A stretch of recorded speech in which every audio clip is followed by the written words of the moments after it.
And welcome back to Facing Us.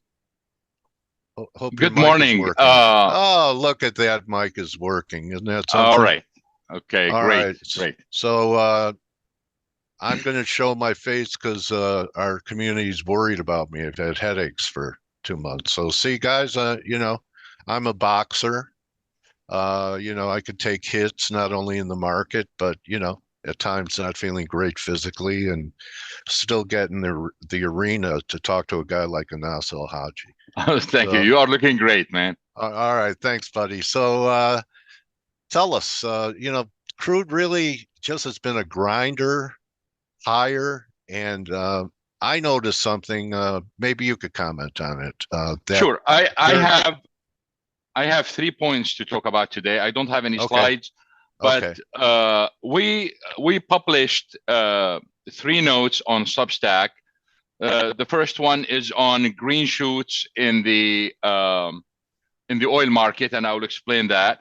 And the second one is on the increase in oil demand in Italy, which is super important, and I will explain why.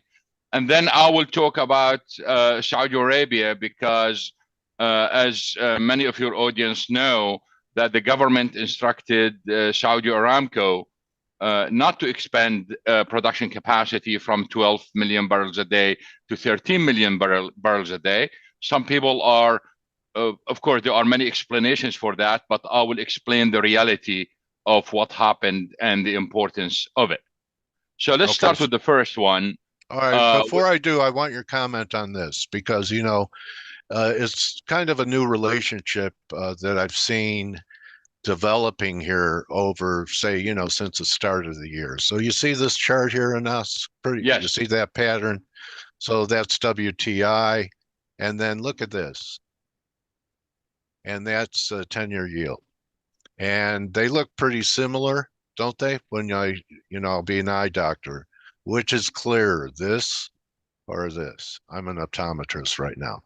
But both of them are working for me. uh, So okay, so it's saying lower, this is saying lower WTI, lower yields, which is, pretty obvious, less inflationary pressure.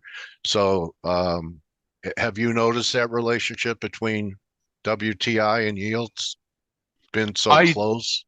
I don't follow this on daily basis, so I'm learning from you on this. Okay, If you cool. want to comment on that, but the idea is we have several macro variables basically are affecting both, so Okay, it's not surprising if that's the case. okay. Uh, So let's move forward with what you were prepared to talk to us about well, today.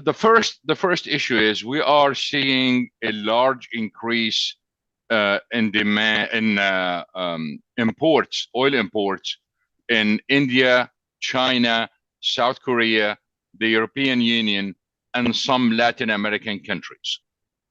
And Okay, this increase in imports is not only increasing, it's a very large increase. So if you look at the last 2 weeks versus the previous weeks, the increase is about 5 million barrels a day. So I understand, and everyone knows that weekly data has a lot of noise and is subject to adjustment. But even if we end up with downward adjustment, the increase is too large to reverse the trend. So okay, it is an increasing trend. And when we look at the details of it, so that's why we are calling it green shoots. And our last note basically on Substack was on this for those who are interested in looking at the data and the chart. But the idea here is this. A lot of people and many analysts are focusing on India and say, well, look, you want to talk about the market, LNG, you want to talk about oil, it's India. It's not India. The big story is still China. It has yes, been China. It's still China. It will be China. The increase in imports of China right now is 1.5 million barrels year over year. So forget about the 5 million that I mentioned. If you want to compare the last few weeks to the same period last year, the increase is over 3 million barrels a day. About half of it from China, about 650 from the European Union, which is a surprise because supposedly they have low economic growth and they are switching to electric vehicles. but yet oil demand increased by 650,000 barrels a day year over year for the same few weeks that we are talking about. South Korea alone, the increase is about 650. But when you look at India, let me go back over the numbers one more time. 1.5 million barrels a day increase in China, 650 in Europe, 650 in South Korea. India is only 145,000. So it's not a big increase. But here we got to be very careful. An increase in an increase in imports does not necessarily reflect increase in economic growth, and does not necessarily reflect an increase in oil consumption. Why? Because if you look at China, for example, and that's why we are very careful in revising our numbers at this stage, despite those green shoots. First, China used or withdrew 90 million barrels a day from their reserves since August. Well, now they need to refill. Okay. So the increase in demand not necessarily reflecting increase in economic growth. The second one is, yes, we have increase in those countries, but we do have decreases in other countries. For example, the oil demand in Japan decreased by 400,000 barrels a day year over year. Of course, because we have a return of nuclear plants and they were using oil and LNG. So we've seen decline in LNG demand and oil demand because of the return of nuclear. So we have a decrease in Japan. We have a decrease in imports in Brazil, for example. Africa as a whole is flat. So it's very hard to kind of adjust our numbers at this stage simply because we have refineries returning back from maintenance, and it's customary for this time of the year to see increase in demand. So whether this is a major increase because of increase of economic growth or not, we got to wait to make sure that this is a true increase. If you look at the numbers, OPEC right now expect that global oil demand will increase by 2.2 million barrels a day. Wood Mackenzie is looking at 1.9 million barrels a day. The International Energy Agency is 1.2. So you can see the big difference between the IEA and OPEC. It's 1 million barrel difference a day. So there is a big difference. Our number is 1.48. And by the way, our number, when we did the modeling, basically, this is from early December. So even this is before other numbers came out. The EIA think it's about 1.4. So you look at all those demand numbers, everyone is expecting an increase in global oil demand. But what about supply? And is this increase in oil demand is higher than supply? Based on our numbers, basically, it's washout. It's a washout, literally. It's even, which means that OPEC and OPEC Plus has no choice but to maintain the voluntary cuts until the end of the year. Now they have it until June. But still, we are seeing those green shoots. And the big story is we have this increase in demand in Europe. And specifically, when we look at Italy in particular, the increase in February over February last year is 8%. We are talking about Europe here. So we have major increase in oil demand in most European countries, and despite the penetration of electric vehicles. But we still have low economic growth in those countries. That's why the increase in demand in Europe is a big story. Because you have low economic growth, you have penetration of electric vehicles. Yes, demand is increasing. Of course, we don't have time to talk about Norway. Okay, go ahead. Go ahead. Oh, I was just saying, so your supply, your demand picture is improving. And, I think that there's a chance, especially if we start trading under 73, to see the low 60s. Can you envision any kind of scenario that could drive the price of crude to the low 60s? It is very hard at this stage. I think we are range bound somewhere in the 70 to 85. Yeah, 70 to 85. Range bound throughout the year. It's kind of a good, relative to previous years, it's going to be a dull year. unless we have a major political event that changes the whole picture. How about now that people say it's impossible for the U.S. to move into recession, that happens? Would that do it? A recession in the U.S. basically will reduce oil demand by about kind of 200 to 300,000 barrels a day. So it's not a big deal. Or then China isn't no matter, they're throwing the kitchen sink at everything to recover, and if that doesn't work, could they be the canary in the coal mine? Because you said China. Yes, one of the problems we have, and that's why the data is distorted and analysts are missing the point. Even if China is having serious problems with their economy, they always want to stock on oil. They want to build inventories. So why were they drawing down their strategic reserve? I thought that was only something that the U.S. did. No, basically we have a whole report on this for those who are interested. We studied the behavior of China over the years. This is a normal behavior. They don't want oil prices, I'm talking about Brent here, above $70. Literally, every time prices went above $70, this year, anything above 75, they started withdrawing oil from inventories. Some of it was from the SPR, some of it was from the commercial inventories. But again, in China, everything is strategic petroleum reserves because the major companies are owned by the government. Right. And even when you talk about the private sector, who is going to say no to the government? No one that doesn't want to be in jail. Correct. So basically everything in China is strategic reserves. Okay, got it. Okay. Now for Saudi Arabia.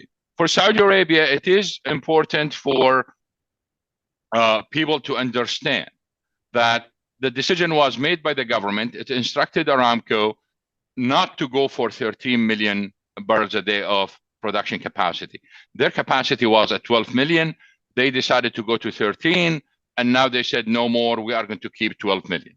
But even to keep 12 million, you need still tens of billions of dollars to keep that capacity because of the decline rates. And there are many explanations for this behavior. And literally, if you want to look at Saudi Arabia, it is really all the above. So you want to talk about geology, you want to talk about economy, you want to talk about finances, you want to talk about politics, etc. It is really all the above. But if you look deeper and listen to what they are saying, it makes perfect sense. They discovered a massive play that it's a shale play. It's a tight gas play. It's a massive one, okay, called Jafurah. And they want gas. As you know, everyone is after gas right now. They want the gas for their economy, for the future expansions, etc., etc., etc. Cleaner. That gas, that Jafurah field, they are investing billions of dollars in it. It's going to bring about 500,000 barrels of oil or liquids, natural gas liquids. Natural gas liquids, basically, when it comes to oil demand, it's part of the oil demand. So why they have to invest additional billions while they are getting $500 million from this investment anyway? So they have $500 million coming, $500 million a day coming from Jafurah gas field. So that's half of the expansion they are looking for. At the same time, they are investing heavily to meet their climate change goals. They are, and of course, to diversify their energy sources. They are investing heavily in one of the largest solar projects in the world. And they are investing in wind too. And those basically over time will replace all the oil used in power plants. That will save about 400 to 500,000 barrels a day of oil that is being burnt in power plants. Without investing a penny, they can divert that to exports without investing in extra capacity. Okay. So you have 500,000 coming from reduction in consumption, and you have 500,000 barrels a day coming from the Jafurah tight play. That's $1 million. So they are getting their $1 million anyway. Why invest tens of billions of dollars to add another 1 million. So the idea here, and that's where everyone has to be careful, while Saudis are not increasing their capacity from 12 to 13, their exports is going to increase by 1 million no matter what. Okay, smart. So Does the price of natural gas at near historic lows, it seems to not be deterring them? I mean, we haven't seen these levels. These are historic lows. Any comment on? Yes, because yeah. the world price is different from the United States. What we are seeing here, we are seeing this in the United States, but worldwide, as you know, most Much people higher. are importing LNG, and that brings me to the third point today. Investors, speculators, etc., have to be very careful because we have a new phenomenon. They have to pay attention to. Which is something in economics, for those who like economic jargon, basically. We have something called cross price elasticity. The substitution between gas and coal increased significantly in the last 2 years, which increased that substitution elasticity between the two. What that means is that we have people, including the IEA, talking about peak coal demand. That's nonsense. Why? Because our analysis show that as prices of LNG increase above certain limit, their utilities immediately switch to coal. So that sensitivity, that responsiveness, we did not see before. This is something new. So as the LNG trade expanded, that substitution between coal and gas increased substantially. Okay, and China doing the same thing? Almost everyone. In fact, here is the irony. Because they're the big coal users, right? Correct. So India and China, as LNG prices go above certain limit, they will switch back to coal. And here is the irony. If you look at the northwest of the United States, New England in particular, they, despite the fact that we export 13 BCF a day, or up to 13 BCF a day right now, which is a massive amount. We are number one in the world, by the way. So the United States is the largest exporter of LNG in the world. Yet, New England imports LNG from other countries. Why? Because we have the Jones Act that prohibits foreign ships by moving stuff between U.S. ports. So New England has no choice but to import LNG from other countries. And what we found out basically is when LNG prices are very high, utilities in New England revert to oil. They burn oil. Here in the United States, they burn oil. And at sometimes last year, and this is just policy, U.S. policy. Can that be changed? Well, the Congress basically gives some exemptions over time, but they did not give exemptions for LNG. That's ridiculous. But the issue here is during certain times last year in New England, if you look at the energy mix of the utilities, oil reached 40%, which means that 40% of electricity on certain days in New England came from oil. So again, look at the substitute. It's usually fuel oil. But the idea here, again, the same idea of price elasticity between LNG and coal. We see it in New England between LNG and oil. Gotcha. All right. Are the Saudis floating? I thought I caught something about floating, going public with Saudi Aramco again. Well, Saudi Aramco is already public, and some of the shares already in the market. But now they want to sell more shares. So what they did is they distributed 8% of the shares to some government entities in recent days in anticipation of that sale. So in a sense, the old idea they started in 2016, they are applying it now. Okay, is that a dilution for shareholders?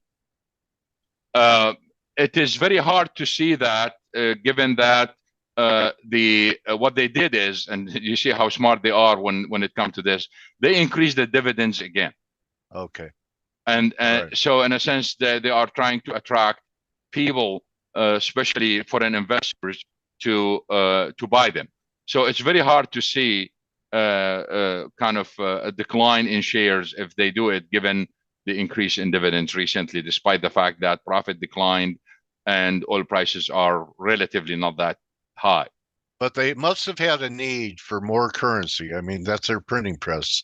If you have a public company, your shares are your, kind of like what the Fed does. That's how you monetize things. So Well, were they there are two what points. was their reason? Yes. Well, there are 2 points here. One point, if you look at their spending, they are not spending, by the way. They are super conservative in their spending. So it's not like they are taking the money and they are spending it. What the idea here is, I want to put it into this public fund, which is called PIF, okay, the Public Investment Fund. And this public investment fund is becoming like just like the Norwegian fund. They are investing all around the world in all major projects. They are buying companies. They are buying shares. They are investing left and right. So the idea here is, I want to take that money and invest it in something else. And the objective here is to reach the goal of reducing the role of oil in the budget by 2030. Okay. So selling shares, regardless of the reason. Now, we can come up with several reasons why, but their objective from day one, when they created that Vision 2030, is to reduce the role of oil in their budget. And one way to do it is to reduce the shares of Aramco, because it's owned by the government, and divert that investment to something else that's not oil. Got it. Well, gosh, Anas, I have to say that you are the winner of the Oscar for best fundamental presentation of what's happening fundamentally in the oil industry. So Thank you. congratulations on your Thank you. Oscar win. It's in the mail. It's plated gold. But really nice job. And what's the best way for people to get your report and follow you? Well, the best way to reach me basically is on X, or formerly Twitter. Yes. It's at NASANASALHAJJI. And in my bio, they can see the links to the Substacks. We do have 2 types of Substacks. One of them is the Daily Energy Report, and it's fairly cheap, like just like a little bit over $1 a day. And Okay. then we have the weekly newsletter. This is mostly intended to institutional investors and high net worth individuals. We do kind of in-depth analysis for clients, and for me personally, I focus on speeches for those who are looking for speakers for their events. Okay. They couldn't go wrong with you. And Thank you.